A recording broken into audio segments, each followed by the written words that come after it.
Perfect. Oh, recording. Okay. Got it. Thank you, Jeffrey. My name is Ali. I'm a grateful alcoholic. Jeffrey, thank you very much, brother, for your kind words. I feel the same. I've just been so blessed in this Zoom era that I get to build relationships with kindred spirits that perhaps I would have never had a chance to meet, you know, if we didn't have this going on. So grateful for this. All right. I feel I always get nervous before these things, you know, and especially, I know today I've seen all these friendly faces and familiar faces and just, you know, people that I know, and I just, on my head starts to talk to me and just like, what do you got to talk about now? You say the same stories all the time. You say the same things all the time. What are you gonna talk about now? There must be an assignment here because I'm here. And usually the assignment is, well, partly is because I would like to talk to the new person, obviously, right?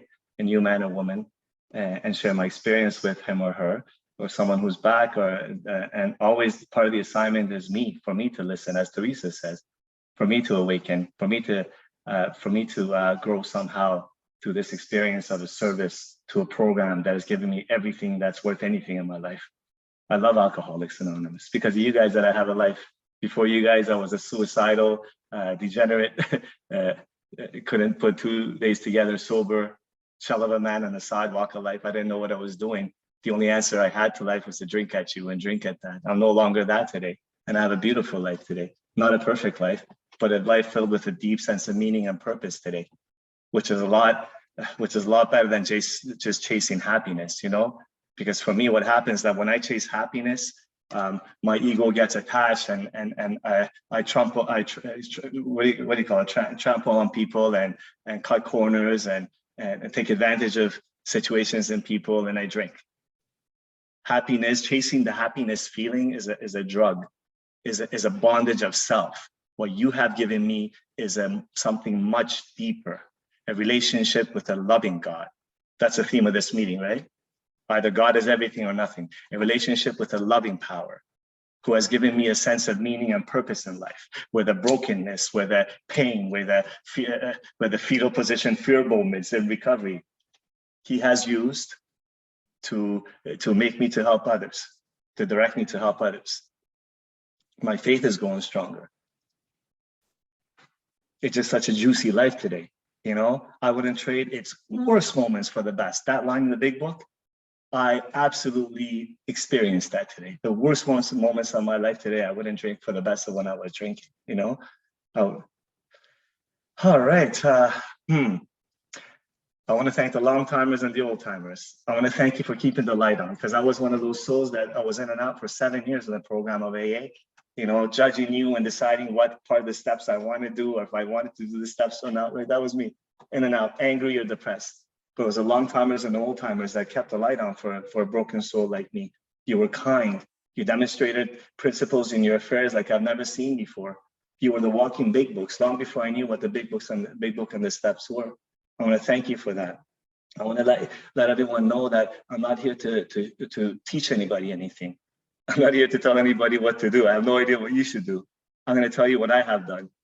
What I'm here to do is share with you my brokenness, the cracks in the armor, the gash and the wounds in the psyche and the emotions, because that's where God shines through. This beautiful God, I'm sober because of a loving God. Carl Jung and Bill Wilson, they wrote some letters to each other back and forth. You can find them on the internet now. You can find anything on the internet. And the gist of the letters is that Bill Wilson is thanking him 15 years after the inception of AA for the spark that he started that led to the fire of Alcoholics Anonymous many years later, you know. And I think Carl Jung, in the letter, he wrote something to the effect of, alcoholics of your variety have always sought an experience with God, with a God, right? Except you guys found it in the bottle, you know? And when I look back in my life, that is true. That is true. By the way, I would like to speak, I hope the Spirit unfolds a story around this theme of this paragraph, which the name of your meeting comes from. When we became alcoholics, crushed by a self-imposed crisis, we could not postpone or evade. We had to fearlessly face the proposition that either God is everything or else he's nothing. Either God is or he isn't. What is our choice to be? So I chased this God. I didn't even know what it was. This God feeling that Carl Jung's talking about, this sense of love and serenity and peace and belonging. And I chased it in the external as a little kid. And the approval of kids on the streets, approval of love of my parents and extended family. When I got older, love of approval and money and jobs and accolades in school and sports, girlfriends, relationships. And every single thing, that external thing that I sought this God experience in, this peace experience in, every single thing after a short period of time, it left me empty and depressed, chasing the next thing, you know, until I found alcohol. When I found alcohol, that love feeling was fulfilled like never before. And then I chased the bottle into the bottom of after bottle after bottle, bottom of after bottle after bottle after suicidal bottle. Ended up being depressed and losing jobs, losing money, losing girlfriends, losing love bottle. But at the end, I had nothing. I was pretty much on the streets. I didn't know what to do with myself. My brain would tell me two things: drink or kill yourself. That's it. Every single time. That's what I would do. I would try. And I can't really, like, words don't do justice when I tell you what happened in the third dimension, you know, who 12-step me, what meeting I went to, you know, the only thing that makes sense, when I look back with clear spiritual glasses, is that hand of a loving God, powerful hand of a loving God, caressed me and brought me to you guys, to the sacred rooms of Alcoholics Anonymous. And I met some awakened people, some loving people. And what you told me is that, Ali, if you situate yourself in the middle of the circle and triangle to the best of your ability, you will tap into a loving power that's going to transform your life. And I've done that to the best of my ability with a lot of mistakes the last few years, you know, slowly, ever so slowly, every day, just trying to be better than I was yesterday. As a result of these steps, the fellowship and the traditions, all the parts of the program, service, unity, recovery, everything, on a day-by-day basis, I get to tap into this God.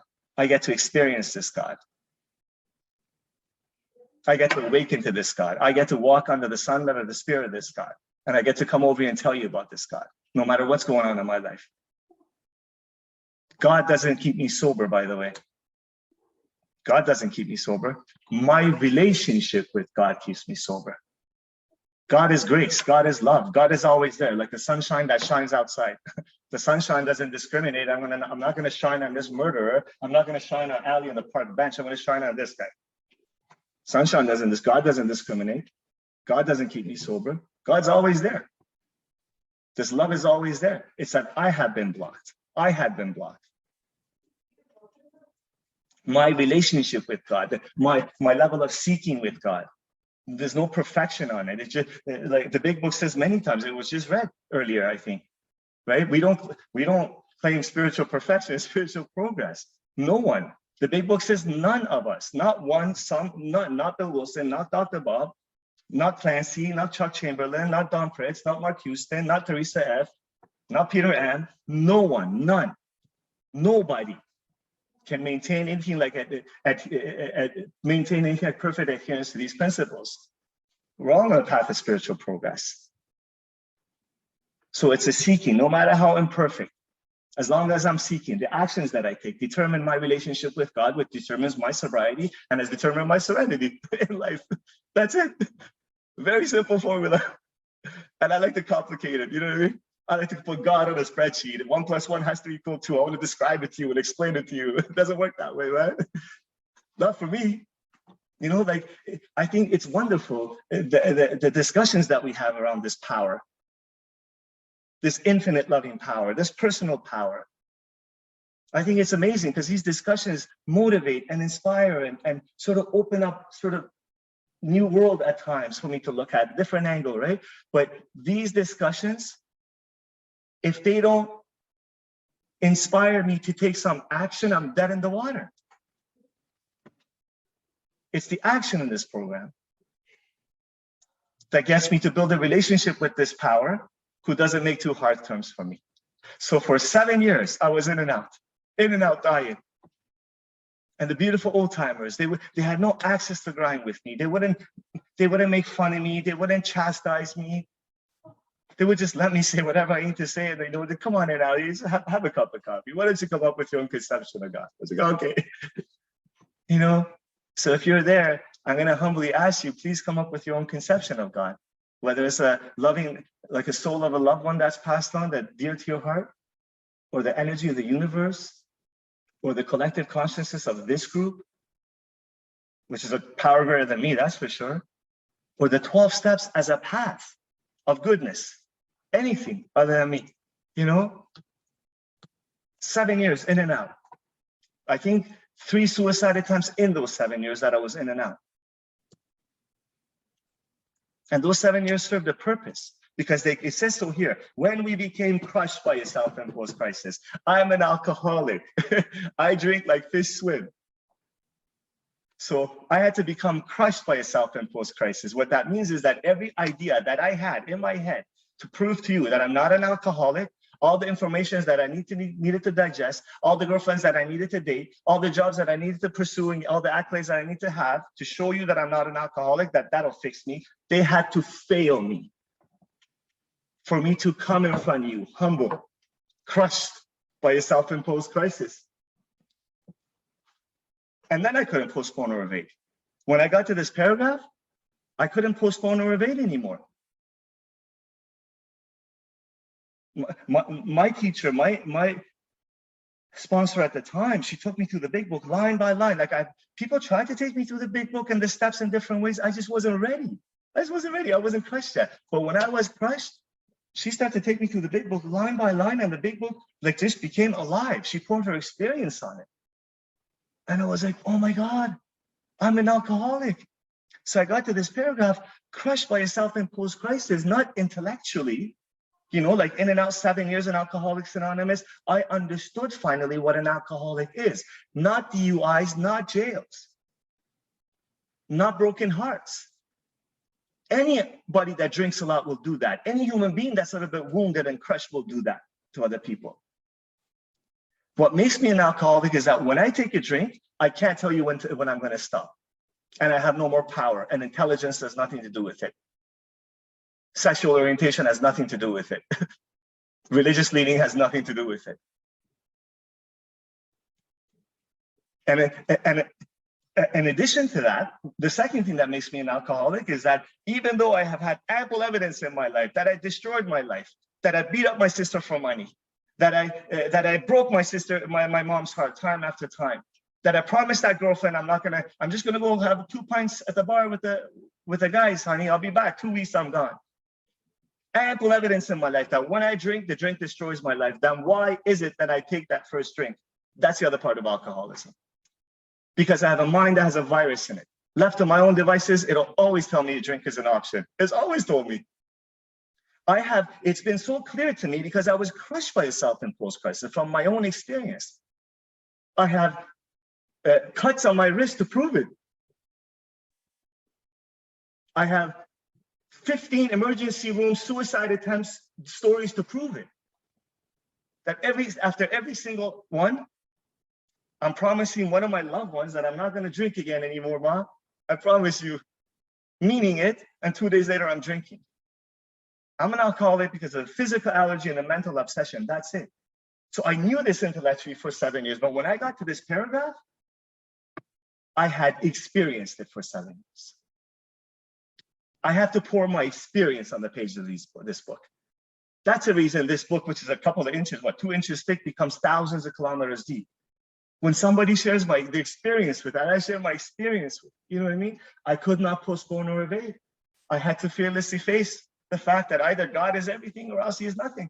A God that I didn't really believe in, a conception of God that I brought to you guys, that a religious fanatic God from a country I was raised in, a raping God, a killing God, a hanging God, a bombing God, partially that, right? Not totally. I was so crushed and so humbled that I had to set that conception of God aside, and I had to hold on to your faith. There was no other option. What was I going to do? I reached that jumping off place where I couldn't live without alcohol. I couldn't live with alcohol. Pain is a beautiful motivator for spiritual growth. Bill Wilson talks about that, right? And my sponsor at the time, she made this very digestible. God is everything or else is nothing. Like, that's a huge thing, right? She said, Ali, the only thing you have, if you choose that God is, that what you're saying to me is that you're going to dive in the rest of these steps like your life depends on, and that's it. I said, okay, I can do that. And as a result of these steps, what happened to me is that I was set on fire. I was literally set on fire, and I'm still on fire since then. Remember, on fire doesn't mean living a perfect life. I've done this program ugly. You don't have to look pretty doing it. Thank God. I've done it ugly, right? On fire, as in like on fire for a deep yearning, for a deeper relationship with this loving power, with this intuition, with this sixth sense, with this higher love, whatever you want to call it. Can't explain it. It can only experience it and tell you about it. That description won't even do justice.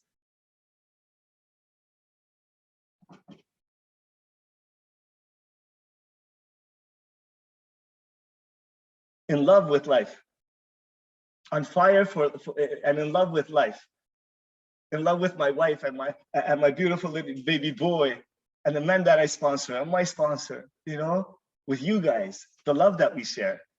It's not a romantic love. It's not a human love. It's a spiritual love. This is the kind of love I'm talking about, okay? The kind of love that I may not like somebody at a meeting, or somebody may not like me. Not everyone's gonna like each other. If I'm in trouble, I call that person, they'll be the first person to help me out. That's love. Love is action. Spiritual love, you know? Spiritual love.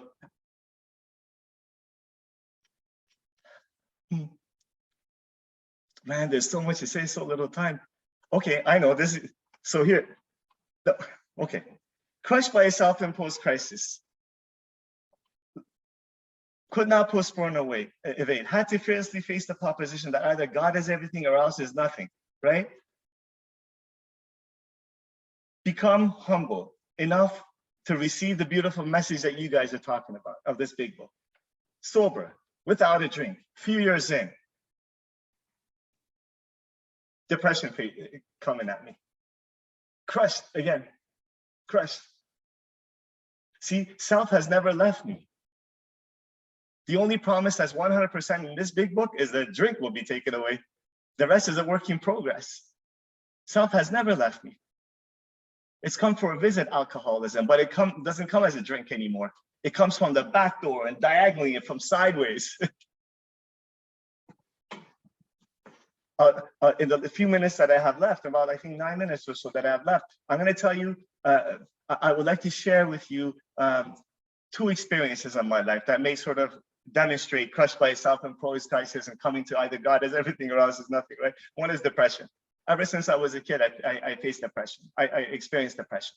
I don't know what it was. Maybe my little brain was just you know, the trauma that it faced from the bombing and the hitting and the yelling and the violence.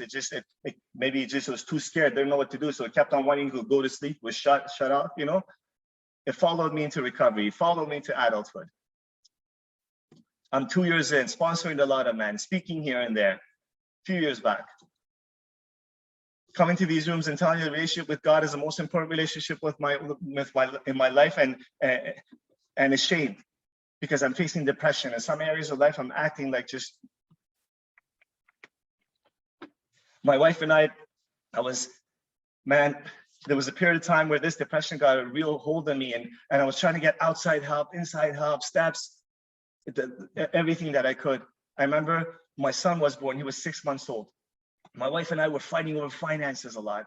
I couldn't find a job to help support the family. And the depression would hit me and I would have to sleep for a week. She never experienced that, you know what I mean? So she'd be afraid. She would think, like if I was in her shoes, I would do exactly what she did. She didn't do anything wrong. She'd be afraid, thinking that I'm not responsible, I don't care. I'm trying to take advantage. So I'll be depressed in the morning. She'll be yelling, "What are you doing?" You know, I would go deeper into depression. I remember one day I came down in the basement. My son was 6 months old. I didn't want to be near him. And I tried so many suicide attempts in my life that I knew it's coming. I just knew it. So I prayed, crushed by a self-imposed crisis. I don't know what to do, man. I got on my knees and I prayed like never before.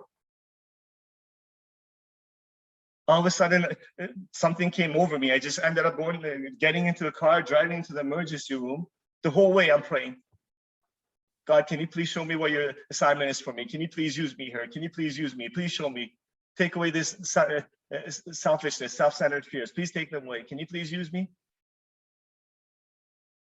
End up in an emergency room. There's this psych ward for a little while, not psych ward, but assessment, whatever. I got introduced to some mental health professionals, you know.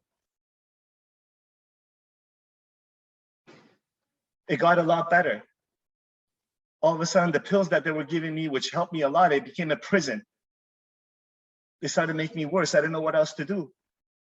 Throughout this whole time that I'm going through this depression, what you taught me to do: clean house, trust God, help others. Clean house, trust God, help others. That newcomer's calling, let me pick him up. Let me pick it up and talk to him for a little bit. Write inventories. Go to meetings, do the best that I can. Clean house, trust God, help others.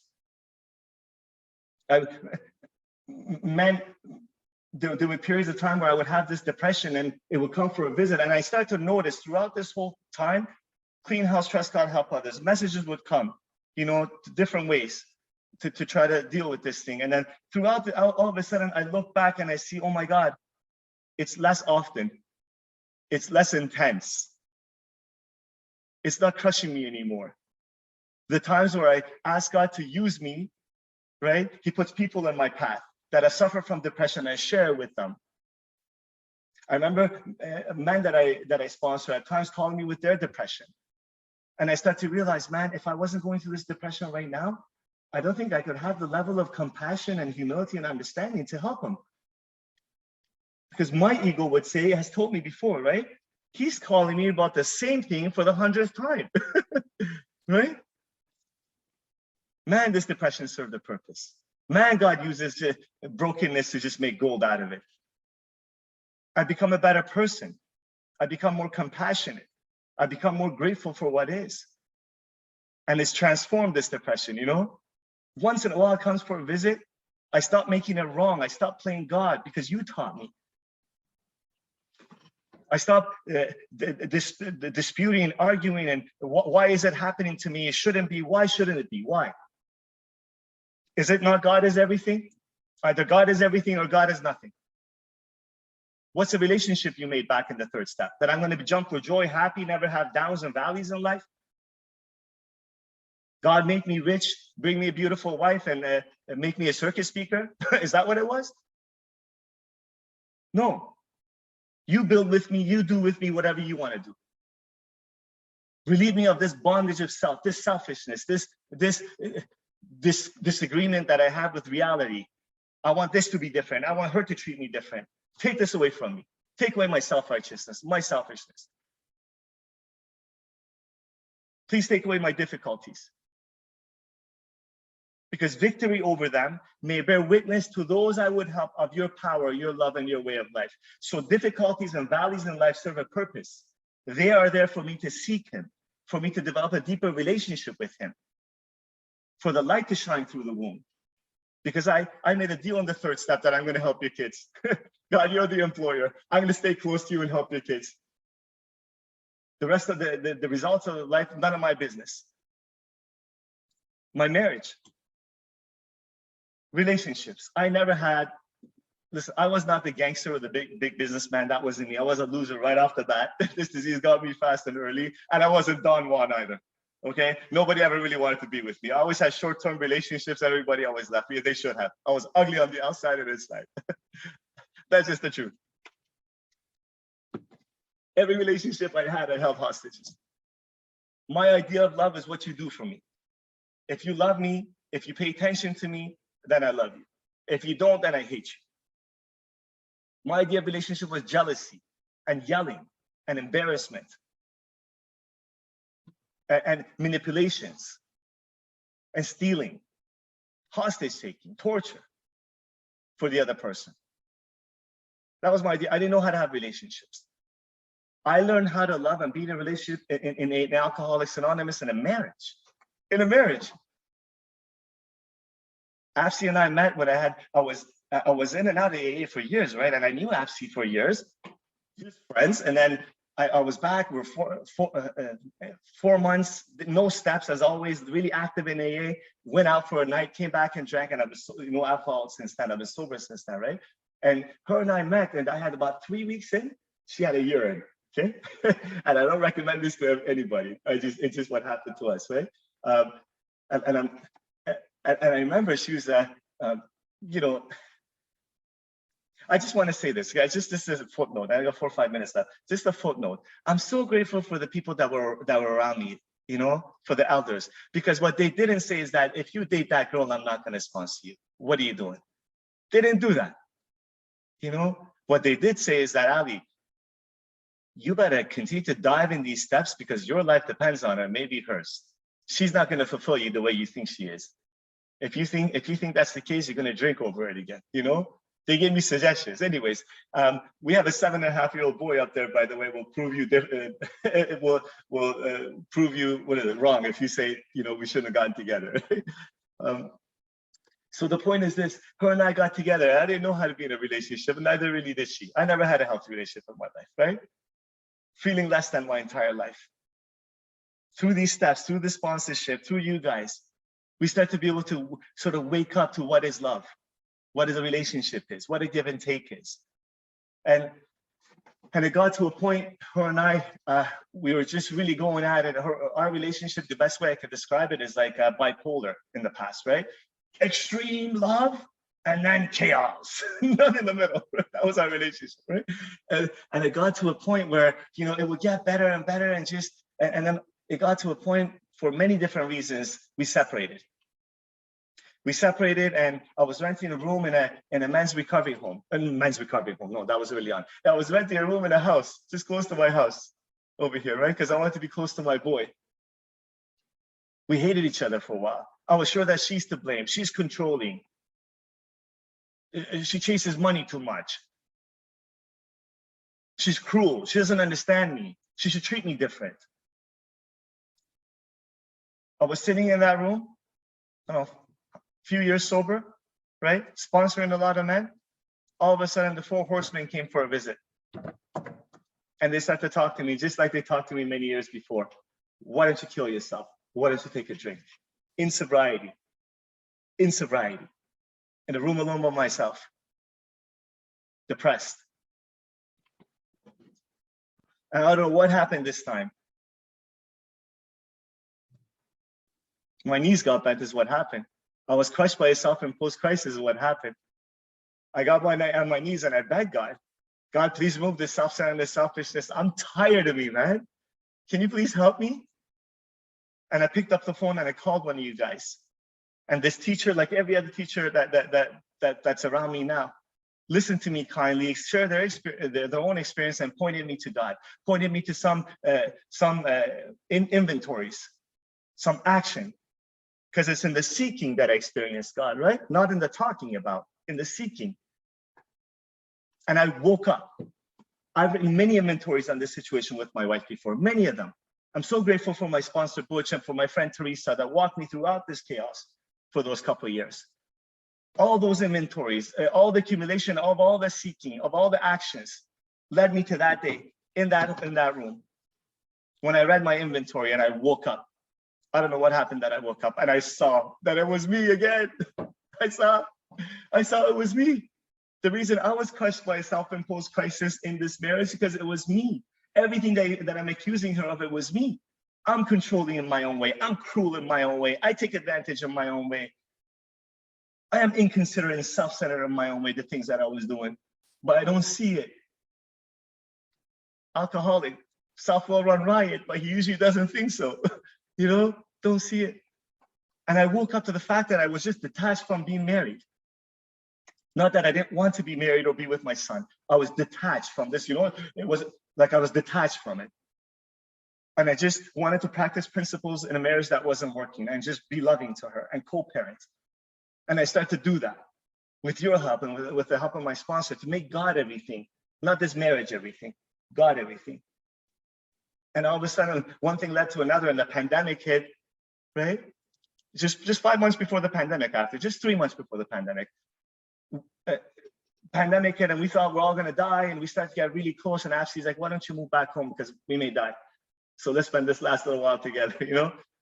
And we fell in love again together. A deeper love, a spiritual love. Me and Ashley don't have the luxury to have normal romantic love with each other. We don't have that. God has to be in the middle of this thing. God has to be everything, or else our marriage is nothing.